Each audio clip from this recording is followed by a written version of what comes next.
Melissa Hart had lived most of her adult life on the edges of notice. She was polite to her neighbors, kept her garden tidy, and rarely caused a stir in the quiet Midwestern town she called home. For years, she blended into the background, going about her routines with a sense of order that made her seem reliable and safe. She was a transgender woman who had worked hard to build stability after years of personal struggle, and for the most part, she succeeded. No one could have guessed that she would suddenly upend her life with a decision that would leave everyone stunned. Out of nowhere, Melissa announced that she was married. Not engaged, not dating, but married. There had been no wedding invitations, no whispers of romance leading up to the event, only the startling fact of a new husband living in her home. The man she married was Nathan Cole, and his arrival came with a shadow. He had been released from prison only weeks earlier, after serving 7 years for burglary, a crime tied to a violent break-in that left the victims shaken but alive. His reputation preceded him, though many in town did not realize who he was at first. Nathan carried himself with confidence that bordered on arrogance, the kind of presence that could draw people in and make them overlook warning signs. He was tall, broad-shouldered, with sharp features that seemed to soften only when he smiled. To Melissa, he represented something thrilling and new, an escape from the quiet life she had built. To her neighbors, he was a mystery wrapped in danger. The wedding itself was a hasty courthouse affair. 2 witnesses stood silently as vows were exchanged, neither of them family nor close friends. There were no flowers, no music, no celebration to follow, just the sterile words of a judge binding 2 people in legal commitment. For Melissa, the moment seemed to carry weight beyond the simplicity of the setting. She had found someone who accepted her, who promised love without judgment, and who offered companionship in a world where she often felt unseen. Nathan, however, had other layers beneath the surface. While Melissa's heart was guided by longing for connection, Nathan's motives were harder to read. In the days that followed the announcement, whispers spread quickly through the neighborhood. People wondered how Melissa had met Nathan, how long they had known each other, and why she had hidden the relationship. Some speculated it was an act of desperation, a woman who had grown lonely and clung to the first man who showed her attention. Others believed she must have known about his past and married him anyway, blinded by the idea of love conquering all. The more cynical suggested Nathan had targeted her from the beginning, recognizing her vulnerability and seeing an opportunity for stability while he was under parole supervision. Melissa seemed almost giddy in those first days, telling casual acquaintances that she had finally found happiness. She smiled more, walked lighter, and spoke with a confidence she had not shown before. Yet there were cracks in the picture, perfect image she tried to display. Nathan was often seen leaving the house late at night, slipping into cars that pulled up without headlights, returning hours later with a restless energy. Neighbors noted that the curtains in Melissa's home, once always open to the sunlight, were now drawn tight even during the day. The laughter she once shared with her few friends grew less frequent, replaced by hurried conversations and nervous glances over her shoulder. The town was not accustomed to sudden drama, which made the situation all the more fascinating. To some, Melissa's marriage was the stuff of whispered gossip at grocery stores and church gatherings. To others, it was a warning sign that trouble had arrived quietly on their doorstep. Melissa had made her choice quickly, with little explanation, and now she seemed bound to a man who carried more secrets than she could possibly know. What began as a surprising wedding in a courthouse was about to unravel into something far darker, a chain of events that no one in that quiet town could have predicted. Nathan Cole's release from prison had been granted under strict terms, a fragile second chance that could be taken away at the slightest misstep. He was required to report regularly to his parole officer, maintain steady employment, and avoid any association with his old criminal contacts. On paper, the conditions looked manageable, but Nathan had never been the type of man to follow rules for long. He stepped out of prison with a smile on his face, and a plan already forming in his mind. Melissa, with her open heart and quiet life, became the perfect anchor for him to convince the system he had turned his life around. She gave him a home address to list, stability to point to, and a partner to vouch for his commitment to change. For Melissa, it felt like she had finally found the kind of connection she had always dreamed about. She believed Nathan when he spoke about leaving his past behind. She wanted to believe that love could rewrite history, that even someone hardened by years behind bars could be softened by companionship and trust. She told herself that people deserved second chances, and perhaps she thought her own journey of transformation made her more willing to forgive Nathan's past. What she didn't realize was that Nathan's ties to his old world were still strong, and those connections were not easily severed. Within hours of his release, Nathan had reached out to associates from a prison gang, men who had helped him survive his sentence, and who expected loyalty in return. The gang dealt in stolen goods, drug trafficking, and intimidation. Melissa had no idea of the debt Nathan still carried to them, nor of the promises he had made while behind bars.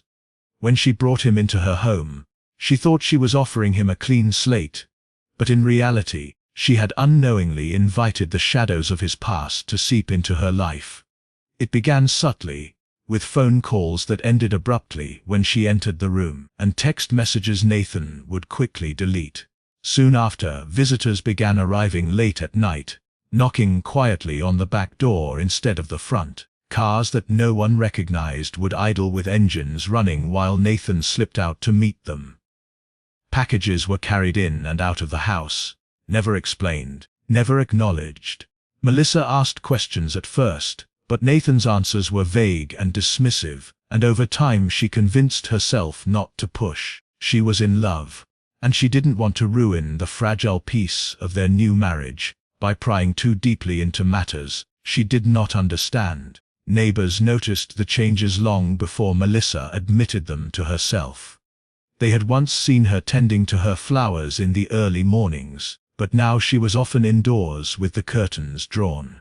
The front porch that had always been swept clean began to look neglected. Visitors came and went at odd hours, men with hard expressions and cold stares who never offered a word of greeting. Rumors spread quickly in the small community. Some said Nathan was running drugs, others whispered about stolen property being hidden in the garage. Though no one had proof, the atmosphere around Melissa's home had shifted. What once felt like a safe and quiet corner of the neighborhood now seemed to radiate unease. Nathan's parole officer grew suspicious as well. He had missed one check, in offering a flimsy excuse about being sick, and during the next visit, his answers seemed rehearsed. He spoke of looking for work but offered no real evidence. The officer noted the unease in Melissa's demeanor, the way her eyes darted away, as though she carried secrets she dared not share. Officially, nothing could yet be pinned on Nathan, but the sense of danger was growing. Melissa remained torn between love and fear. She wanted to believe she was helping Nathan, that she was giving him a real chance at redemption. Yet in quiet moments, she felt the weight of dread settling in her stomach. The man she had married was not who she thought he was. Each night when the strange cars rolled up, and each time she found Nathan whispering into his phone, she felt the walls of her safe life closing in. She did not know it yet, but her silence, her willingness to ignore the truth, would soon draw her into a storm far beyond her control. On the 5th day after Melissa and Nathan's sudden marriage, the fragile calm of their neighborhood broke apart. Laura Jensen, a woman in her early 40s who lived directly across the street, was reported missing. Laura was a familiar face to everyone. She walked her dog at the same times each day, chatted warmly with neighbors, and had lived in the community for more than a decade. Her sudden disappearance sent shock waves through the quiet town. The last confirmed sighting of her came in the early evening, when she was out walking her golden retriever. The dog was later found tied to a post near a park, anxious and whimpering, but Laura was gone. Police wasted no time canvassing the neighborhood, knocking on doors and asking questions. Officers moved from house to house, gathering bits of information, piecing together a timeline of her final known hours. When they reached Melissa's home, she answered the door with a strained smile. She claimed she had not seen Laura that evening, though she admitted to hearing her dog barking outside. Nathan was not present during the questioning, and Melissa insisted he had gone out to run errands. The officers noted her nervousness, the way her hands fidgeted as she spoke, but they had no reason yet to suspect she knew more than she was saying. As investigators broadened their search, troubling details began to emerge. Several neighbors quietly reported seeing Laura in a heated argument with Nathan 2 nights earlier. Though no one could hear exactly what was said, the body language had been unmistakable. Laura had been pointing at him, her face set in anger, while Nathan stood towering over her, his posture aggressive. The confrontation had ended quickly, with Laura retreating back toward her home, and Nathan storming off in the opposite direction. No one knew what the argument had been about, but the timing made the memory stand out. This revelation pushed investigators to dig deeper into Nathan's background. It did not take long for them to uncover his parole status and his history of burglary. His prison record was extensive, filled with disciplinary notes and associations with violent offenders. What raised even more concern was that he had already missed a scheduled appointment with his parole officer that very week. To law enforcement, this was not just a technical violation. It suggested Nathan might already be sliding back into criminal behavior. His absence from Melissa's home during police questioning added another layer of suspicion. By now, the entire community was unsettled. Residents who had once exchanged friendly waves with Melissa now avoided her house, whispering about the late-night visitors and the arguments that seemed to echo from behind closed doors. The disappearance of Laura had turned curiosity into fear. Parents kept their children closer, and neighbors peered cautiously through blinds whenever a car pulled into Melissa's driveway. Something about the couple's presence no longer felt safe. Police placed Melissa and Nathan's home under quiet surveillance. Unmarked cars parked at a distance, officers taking note of who came and went, when lights turned on and off, and how Nathan conducted himself. The focus was not just on locating Laura, but also on determining whether the new couple's home might hold answers. Investigators understood that missing person cases often hinged on the first few days, and every hour that passed without progress made the chances of finding Laura alive seem slimmer. Inside her house, Melissa felt the pressure mounting. She knew police attention was tightening around them. She could sense the tension in Nathan's movements, the way he paced, the sharpness of his voice when she asked too many questions. She wanted to believe there was no connection between him and Laura's disappearance, yet her instincts whispered otherwise. She replayed in her mind the unexplained stains she had seen on his shirt 2 nights before, the late-night trips to the garage, and the muffled conversations that stopped whenever she drew too close. Fear began to gnaw at her, but she held on to her silence, caught between love and the growing suspicion that the man she had married was hiding something terrible. For investigators, the missing neighbor was no longer just a search and rescue effort. It was a potential crime. Laura's disappearance had drawn a straight line of suspicion toward Nathan, and through him, toward Melissa. What no one could yet prove, but many began to suspect, was that her marriage had not only changed her life, but may have dragged her into something far darker than she ever imagined. Late at night, under the dim glow of a street lamp, detectives watching Melissa and Nathan's home noticed movement in the garage. 2 figures struggled with heavy plastic containers, dragging them across the concrete floor before disappearing behind the closed door. The officers wrote down the time, their instincts telling them that whatever was inside those containers could hold answers to the disappearance of Laura Jensen. The activity was unusual, secretive, and timed to avoid daylight. By dawn, the decision was made to escalate the investigation. When police arrived later that morning for what they described as a welfare check, Melissa was the one who opened the door.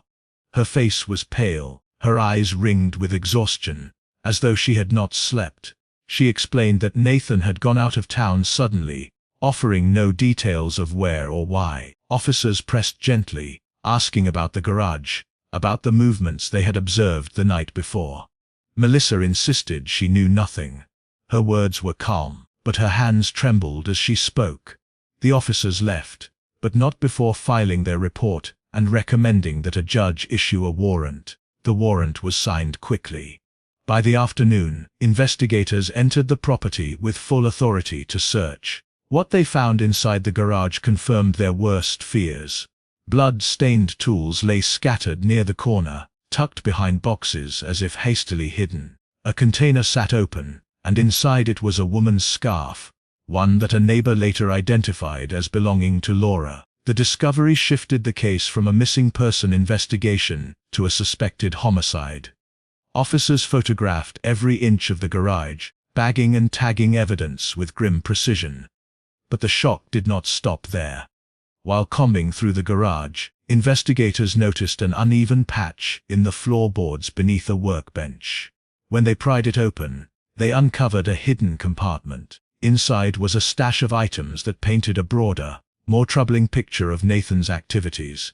Bundles of cash, jewelry in mismatched sets, and several counterfeit identification cards were concealed beneath the floor. Each ID carried Nathan's photo but with different names. It was clear he had been preparing for something larger, a way to vanish when the time came, or to carry out crimes under false identities. The neighborhood was quickly cordoned off as word of the discovery spread. Residents stood at the edges of the yellow tape, whispering about the house they had once thought of as ordinary. Reporters arrived, snapping photos and firing questions that no one was ready to answer. For Melissa, the once protective walls of her home had transformed into a crime scene, every corner turned inside out by investigators searching for the truth. Detectives worked through the night, gathering fingerprints, lifting samples, and cross-referencing the stolen goods against unsolved burglary cases. The evidence linked Nathan directly to criminal networks still active in the region. More chillingly, the blood samples recovered in the garage were sent for urgent testing, and though the results had not yet come back, everyone feared they would confirm the worst, that Laura's fate had been sealed behind those garage doors. Melissa sat on her porch as officers carried boxes of evidence past her, her hands clasped tightly in her lap. She told them again that she had no knowledge of what Nathan had been doing, that she had trusted him, that she had believed he wanted a new life. Yet the weight of the evidence made her words sound hollow. Investigators were not sure whether she was a victim of manipulation or an accomplice trying desperately to distance herself from the truth. The search turned up more than anyone expected, and the case now had layers far beyond a missing neighbor. Nathan had not only violated his parole, but had plunged back into a life of crime almost immediately after his release. Melissa, once seen as a woman swept up by love, was now entangled in suspicions that she had known more than she admitted. The discovery in that garage was not just shocking. It was a turning point that shifted the investigation from uncertainty to undeniable evidence of a crime far darker than anyone in the small town could have imagined. Nathan Cole's arrest came swiftly, though not at Melissa's home. He was picked up in a neighboring county after officers tracked his movements through surveillance footage. He had been spotted entering a pawn shop under one of his fake identities, trying to exchange stolen jewelry for quick cash. When police closed in, he didn't resist. Instead, he smirked, as though he had been expecting the outcome all along. His capture gave the town a brief sense of relief, but it did not answer the larger questions surrounding Laura Jensen's disappearance, nor did it clear Melissa from suspicion. If anything, the focus now shifted directly onto her. In the days after the raid on her home, investigators began combing through her digital life. Her phone was seized, her bank records scrutinized, her online activity carefully reconstructed. At first, many assumed she was an innocent bystander, a woman swept up in the chaos of her husband's criminal choices. But the evidence told a different story. On her phone, Detectives uncovered a string of deleted messages that revealed she had been in communication with Nathan's associates. She had forwarded warnings about police activity, tipped him off about neighborhood gossip, and even suggested ways he could avoid his parole officer. The words carried no hesitation. She had not been tricked into silence. She had participated. Financial records deepened the suspicion. Just days after Nathan's release, Melissa's bank account showed sudden deposits far beyond what her modest salary could explain. Investigators linked these payments to stolen goods that had been moved through underground markets. She had cashed in on Nathan's activities, willingly benefiting from his crimes. The woman once perceived as a quiet neighbor searching for love was revealed to have played an active role in shielding Nathan while he operated under parole restrictions. The community's perception shifted dramatically. Where there had once been sympathy, there was now outrage. Residents who had once pitied Melissa for falling for a dangerous man now wondered how long she had been complicit. The idea that she might have lured Nathan into her home not as a victim, but as a partner in crime, unsettled everyone who had once trusted her. She had always seemed private but respectable, and now her secrecy looked like deliberate concealment.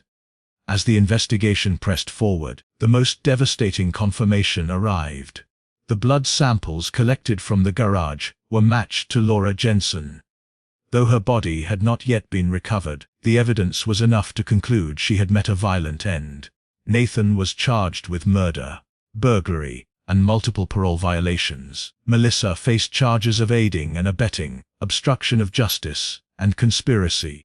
The shocking discovery was that what had seemed like an improbable romance was in fact the foundation of a criminal partnership, one that turned lethal in less than a week.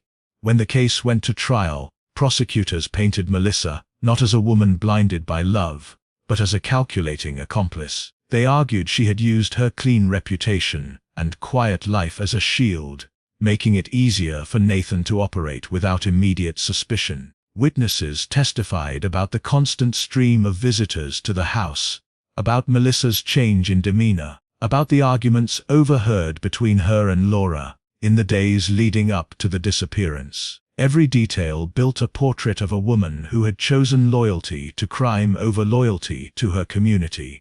The courtroom was packed the day the verdict was read. Nathan received a life sentence with no possibility of parole. Melissa was convicted on multiple counts, her own sentence reflecting the role she had played in enabling the crimes. For many in the town, the conclusion was both shocking and sobering. A woman they had once seen as quietly resilient had instead become part of a nightmare that cost a neighbor her life and shattered the fragile peace of their community. The story of Melissa and Nathan became a cautionary tale told again and again, a reminder of how quickly appearances can deceive and how swiftly trust can turn into betrayal. What began as a sudden marriage, a decision that had seemed unusual but harmless, ended in blood, broken trust, and the revelation that love, when entwined with deceit, can lead to destruction no one ever sees coming.